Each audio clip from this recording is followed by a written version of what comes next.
Oi, gente, tudo bem? Bom, nessa aula a gente vai concluir a correção da ficha sobre propriedades coligativas, corrigindo as questões 9 a 13.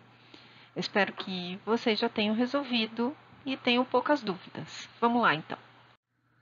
Vamos lá, começando pela questão 9, que traz o seguinte enunciado. Considere as três soluções aquosas a seguir. A, NaCl 0,1 mol por litro.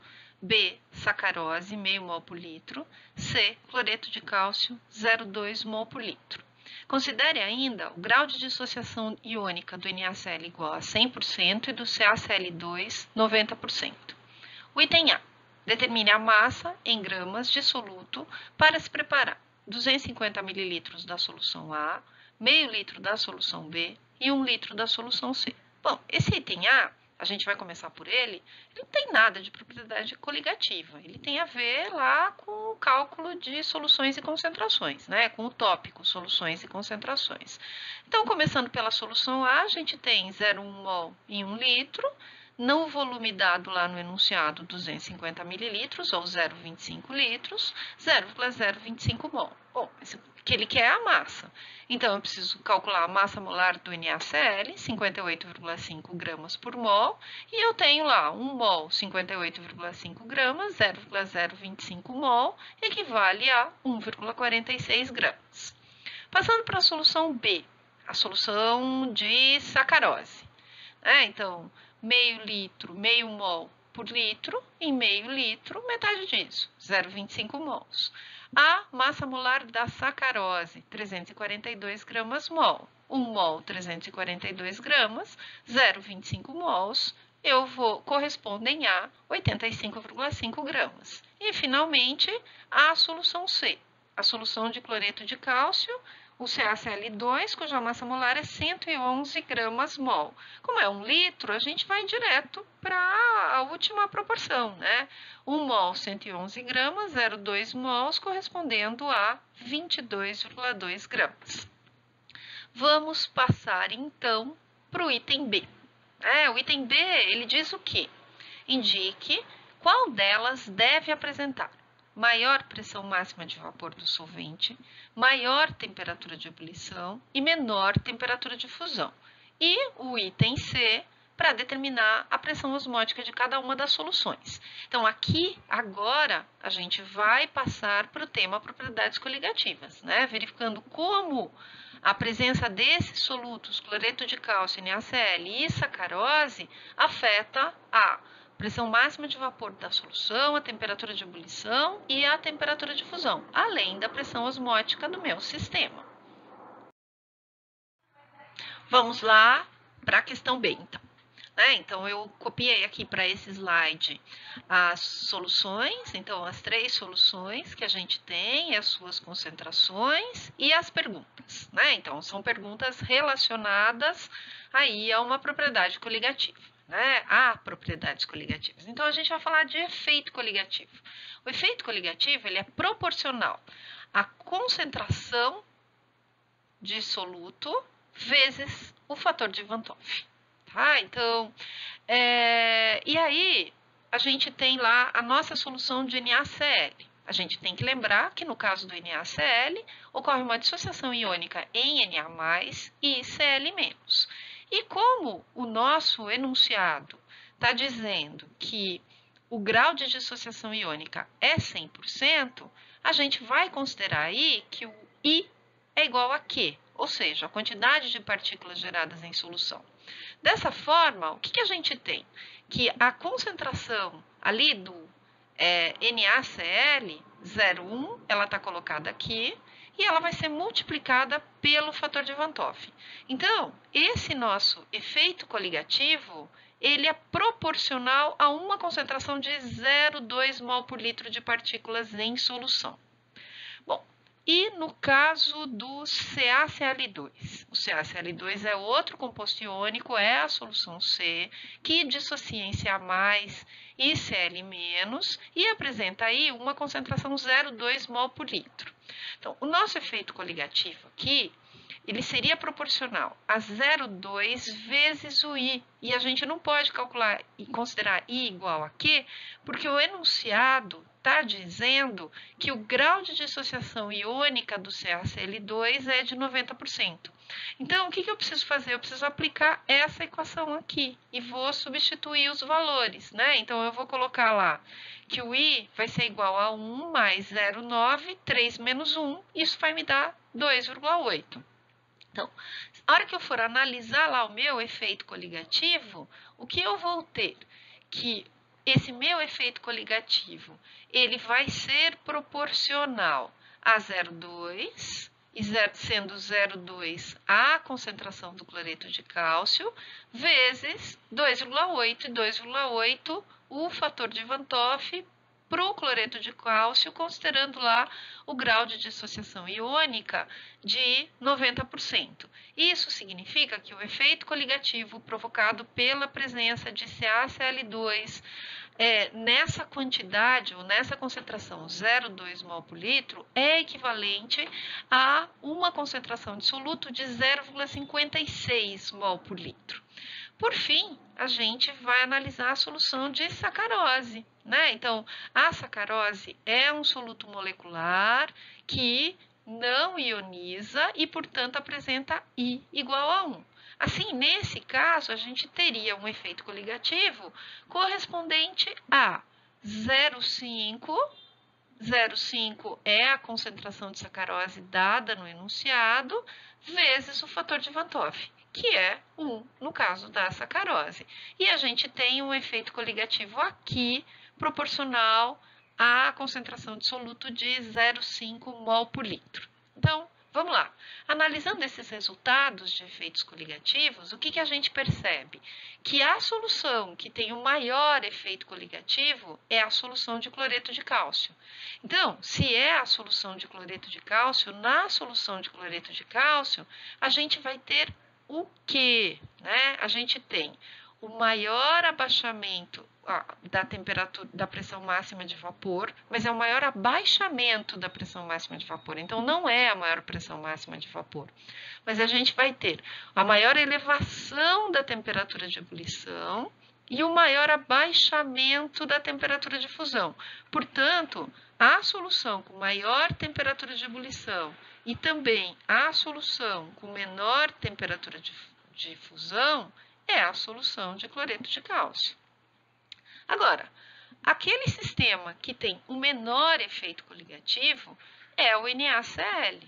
Então, o NaCl é aquele que provoca o menor abaixamento na pressão máxima de vapor da água.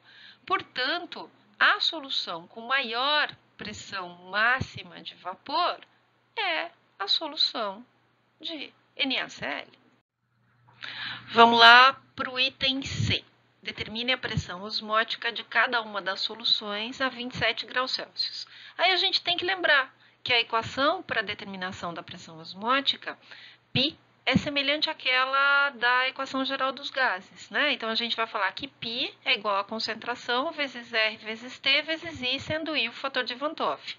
Se eu pensar na solução A, eu vou aplicar, olha, 0,1 corresponde à concentração da solução A, 0,082 o R, o 300 que eu tenho aqui, ele corresponde à temperatura de 27 graus Celsius em Kelvin, e o I, 2 para a solução aquosa de NaCl, eu chego a uma pressão osmótica de 4,9 atm.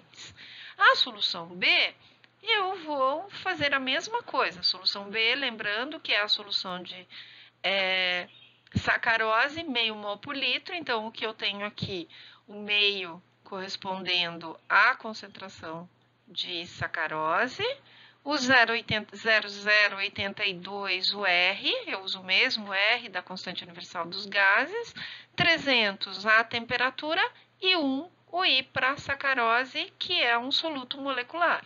Finalmente, a solução C, lembra que no slide anterior a gente calculou o I de 2,8 e aqui o 0,2 a concentração, a gente chega a um valor de 13,8 atms.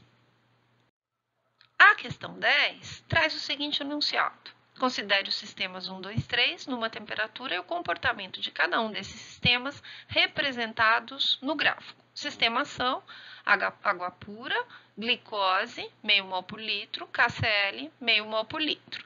As questões. Associe cada um dos sistemas, 1, 2 e 3, a cada uma das curvas A, B e C, e indique qual sistema é mais volátil. E o item B. A adição de um soluto não volátil aumenta ou diminui a pressão máxima de vapor do solvente? Justifique sua resposta. Acho que é mais fácil começar pelo B, né? Porque o B, ele vai falar do efeito tonoscópico, que é o abaixamento da pressão máxima de vapor.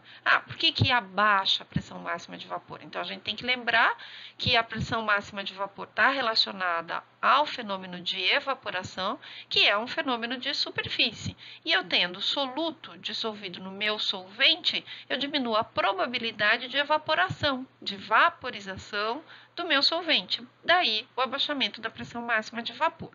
Bom, esse abaixamento da pressão máxima de vapor, ele já permite que a gente identifique aqui a curva A como a curva da água, né? Porque se eu estou preparando, estou me referindo a soluções aquosas e o soluto não volátil, no caso, a glicose e o KCl, eles provocam abaixamento da pressão máxima de vapor, então a minha curva com maior pressão máxima de vapor é aquela do solvente puro. Agora, vamos ver como que a gente relaciona os solutos e suas concentrações às curvas B e C. Né? Então, é pelo ΔPV, né? A variação, o abaixamento da pressão máxima de vapor, que eu chamo de ΔPV, é proporcional à concentração, ambas as concentrações são iguais, multiplicado pelo I, sendo I lá o fator de Van 't Hoff. O que a gente precisa lembrar? Que a sacarose é um soluto não molecular que não ioniza, portanto, apresenta I igual a 1. Daí, o ΔPV é proporcional a meio concentração de sacarose vezes 1, ou seja, proporcional a uma concentração de soluto dissolvida em solução de meio mol por litro. E já no caso do KCl, a gente tem aí uma dissociação iônica em K+ e Cl-.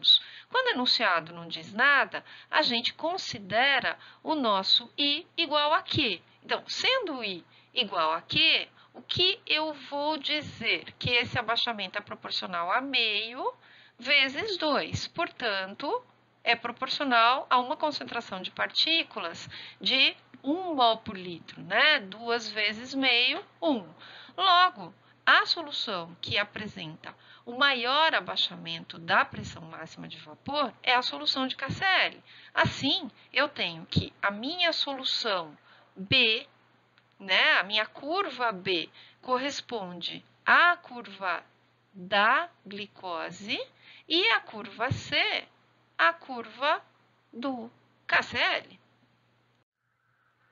A questão 11 é uma questão relativamente longa, mas ela é bem fácil de se fazer. Então, vamos lá.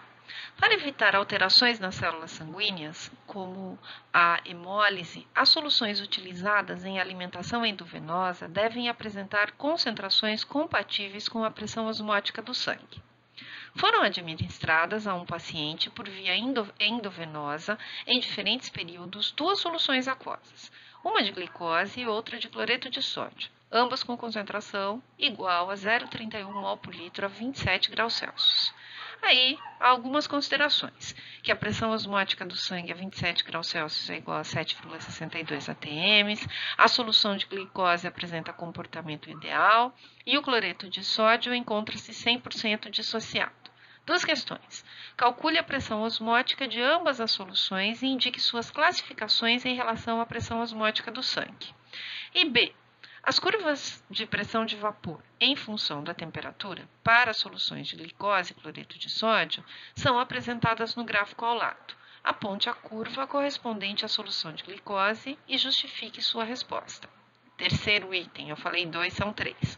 Qual das soluções deve apresentar menor temperatura de congelamento? Explique. Bom, vamos começar aqui pelo item A, né? Cálculo da pressão osmótica. Pressão osmótica, π, é dada pela concentração vezes R vezes T vezes I. É só substituir os valores, né? Então, o que a gente tem nesse caso? Para glicose, que é molecular, não ioniza, I é igual a 1. Então, se a gente substituir lá o 0,31 pela concentração, 300 a temperatura 0,082, o R dos gases, a gente vai chegar a um valor de 7,6 atm.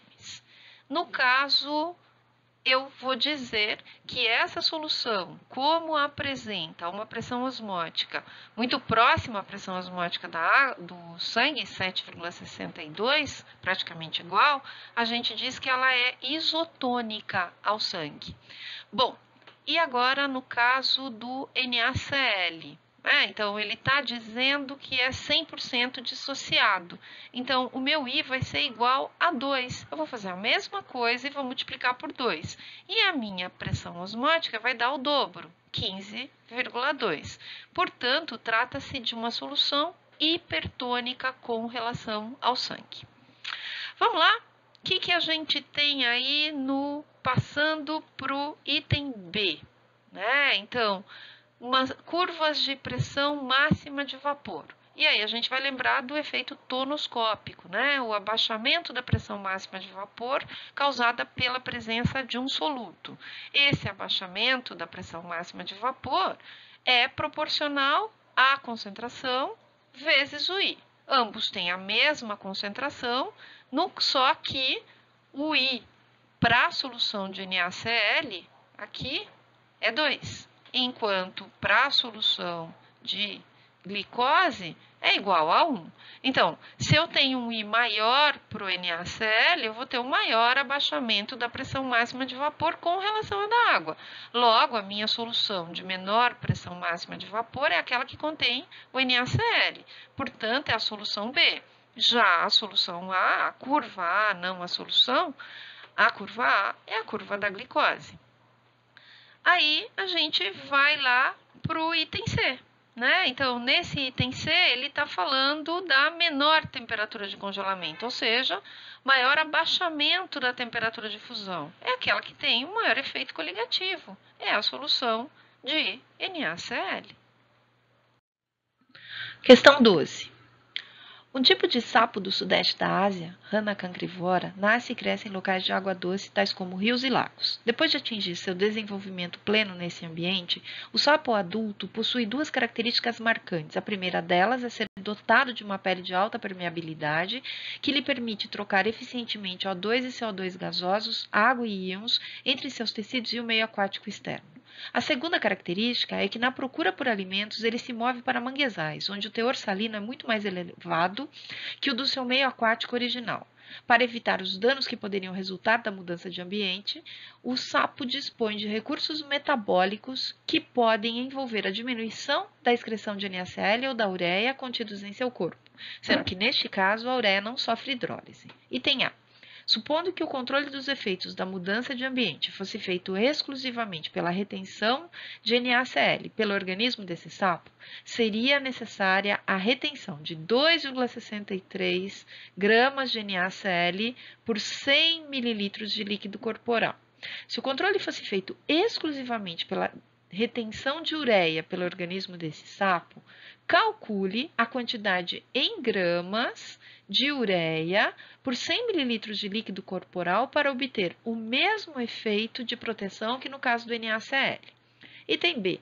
Considerando outra espécie de sapo, cuja pele fosse permeável apenas ao solvente, água, escreva o que ocorreria a este sapo ao se mover da água doce para a água salgada. Justifique sua resposta. Bom, e são dadas as massas molares, começando pelo item A. O item A, o primeiro passo que a gente precisa é converter essa massa de 2,63 gramas de NaCl em mol. E para fazer isso, eu vou fazer lá, usar a massa molar do NaCl. 1 mol 58,4, 2,63 gramas, eu vou chegar à conclusão que correspondem a 0,045 mol. Só que sabendo que o NaCl dissocia Na mais e Cl-, a gente chega à conclusão que isso corresponde a 0,09 mols de íons, ou 0,09 mols de soluto dissolvido em solução. E aí, é só a gente aplicar isso para a ureia. A gente sabe que 1 mol de ureia apresenta a massa de 60 gramas, 0,09 mol, 5,4 gramas, que é a resposta para o nosso enunciado. O item B, solvente, membrana permeável à passagem de solvente. Estamos falando do fenômeno de osmose, né? Onde ocorre a passagem do solvente do meio menos concentrado para o meio mais concentrado. Ora, o sapo se move para uma região de água doce para outra de água salgada, né? Então, ele vai para o meio mais concentrado. O solvente passa do seu interior para o meio externo. Logo, o sapo perde água. Finalmente, a questão 13. Quando o ovo é colocado em um becker com vinagre, solução diluída de ácido acético, ocorre uma reação com o carbonato de cálcio da casca. Após algum tempo, a casca é dissolvida, mas a membrana interna ao redor do ovo se mantém intacta. Se o ovo sem casca for imerso em água, ele incha. Se for mergulhado numa solução aquosa de cloreto de sódio, salmoura, ele murcha. Explique, utilizando equações químicas balanceadas e propriedades das soluções, conforme for necessário, por que a casca do ovo se dissolve no vinagre. O ovo sem casca incha quando mergulhado em água e murcha quando mergulhado em salmoura. Vamos começar pelo item A, né? Então, a equação entre o carbonato de cálcio, está aqui o carbonato de cálcio presente na casca do ovo, e o ácido acético, né? Então, essa é a fórmula lá, CH3CO2H, vai resultar em acetato de cálcio, o CO2. Então, o CO2, durante o processo de dissolução da casca do ovo, a gente percebe um borbulhamento e água. E o item B? O item B, ele se refere ao fenômeno de osmose. A passagem do solvente do meio menos concentrado para o meio mais concentrado através de uma membrana semipermeável. Então, quando o ovo é imerso em água, a água é um meio hipotônico em relação ao interior do ovo, que é hipertônico. Sendo o interior do ovo hipertônico, ou seja, mais concentrado, a água migra do meio externo para o interno. Por isso, o ovo incha. Já o ovo colocado em salmoura, a gente pode dizer que o interior do ovo é hipotônico em relação ao meio, né? Ao meio externo, à salmoura. Por isso, o ovo perde água. Assim, ele murcha. Bom, pessoal, chegamos ao fim. A gente conseguiu finalmente terminar essa lista. Espero que vocês tenham gostado e aproveitado. E mantenha a recomendação. Em caso de dúvidas, consulte o livro. Ali também você vai encontrar algumas questões alternativas aí para treinar um pouquinho mais e algum texto para sanar algumas dúvidas. Beijo a todos e até a próxima.